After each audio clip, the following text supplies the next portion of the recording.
राधा रानी कृपा करती है किसी वक्त पर, तो कैसे पता चलता है? देखिए, बताया जाता है कि जब हमारा जीवन ऐसे मोड़ पर जाए जहां पर सब कुछ हो हमारे जीवन में, लेकिन फिर भी हमारे मन में बेचैनी हो, दिल खाली सा लगे, ऐसा लगे कि सब कुछ चीजें हैं लेकिन फिर भी खालीपन लगता है, तो ये राधा रानी की पहली झलक होती है कि आप पर श्री जी की कृपा है। और जब ये प्रतिक्रिया होती है, जब हमारे जीवन में राधा रानी अनेकों प्रकार से चमत्कार करती है, जब आपको श्री राधा रानी अपने करीब बुलाती है, तो बताया जाता है राधा रानी सबसे पहले अपने भक्त पर कृपा करती है। तो पहले भक्त पर कृपा होगी तो उसकी जो दुनिया है उसको हिलाया जाता है। अब दुनिया को कैसे हिलाया जाता है, मतलब जो सुख होता है, जिसमें आराम हमको मिला होता है, जिस चीज में हमको आराम है, सुख है, चैन मिल रहा था, वो सारी चीजें यूजलेस हमको लगने लगती है। जब भगवान कृपा करते हैं ना, जहाँ पे हमें पहले आनंद आता था, सुख आता था, अब वहां पे हमें आनंद नहीं आएगा, सुख नहीं आएगा।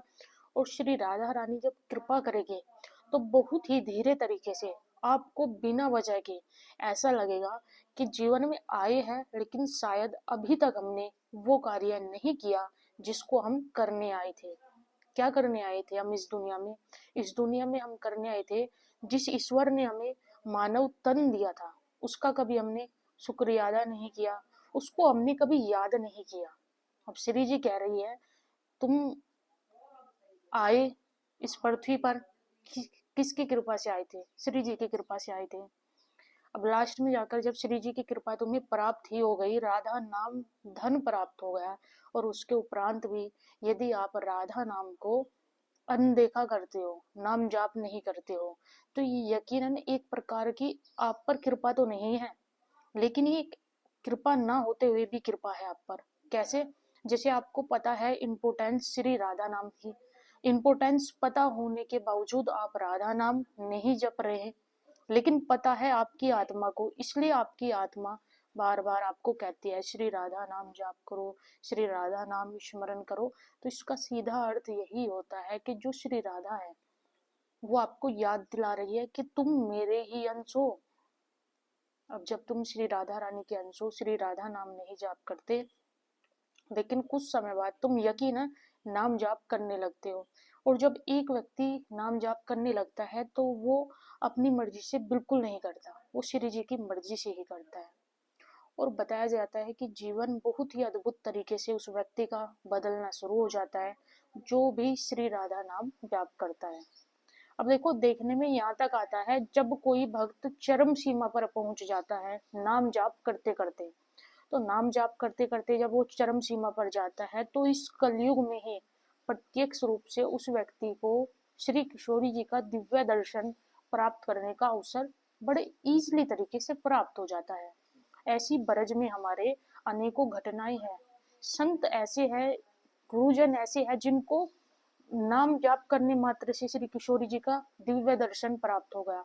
क्योंकि जो वृंदावन है, ये हमारी जो किशोरी है उनका निजी घर है, किशोरी जी का घर है। और किशोरी जी वृंदावन में आकर के, किसी भी रूप में आकर के, देखो सीधे सीधे तो हमारी किशोरी जी ऐसा तो नहीं है कि भाई श्री जी का जो रूप है उसमें आपको आकर के दर्शन दे देगी, ऐसा तो वो अपने घर में भी नहीं करती हमारी किशोरी जी।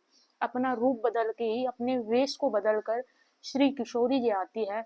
लेकिन अगर आपको देख करके ये भाव आ जाए, ब्रज में हो और किसी से मिलो, छोटी बच्ची हो, छोटी लाली हो, और देख करके ऐसा लगे ये किशोरी जी का रूप लग रही है, तो ब्रज में होते हुए और मन में जो फीलिंग आ जाए, इंटेंशन जो आ जाए, वो कभी गलत नहीं हो सकती, वो सत्य होती है।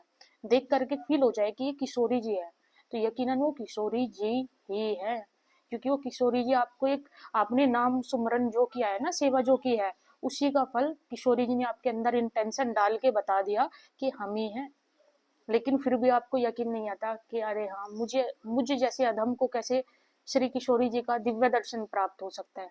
बट अगर आप श्री राधा नाम सेवा करते हो, और भाई जो भी अपने से बनता है दिन भर में वो सेवा करते हो ऑलमोस्टली आप, स्पेशली नाम जाप, घर में अगर लड्डू गोपाल है उनकी सेवा करते हो, तो यकीनन आपको ब्रज में आते हो, ब्रज में आकर के इस प्रकार की फीलिंग आती है, तो यकीनन आप पर किशोरी जी की प्रत्यक्ष रूप से कृपा है और आपको किशोरी जी दर्शन दे सकते हैं। ब्रज में आओ कभी, आगे से अगर आपके साथ कोई ऐसी प्रक्रिया हो तो मान लीजिएगा वो श्री किशोरी जी थी। बट हमने बताया वो हमारी जो राधा जी है वो साक्षात अपने रूप में नहीं आ सकती, वो अपना वेश बदल के आती है। सो अगर आपके साथ भी वृंदावन में कोई ऐसी घटना घटी हो तो कमेंट्स में जरूर बताएं।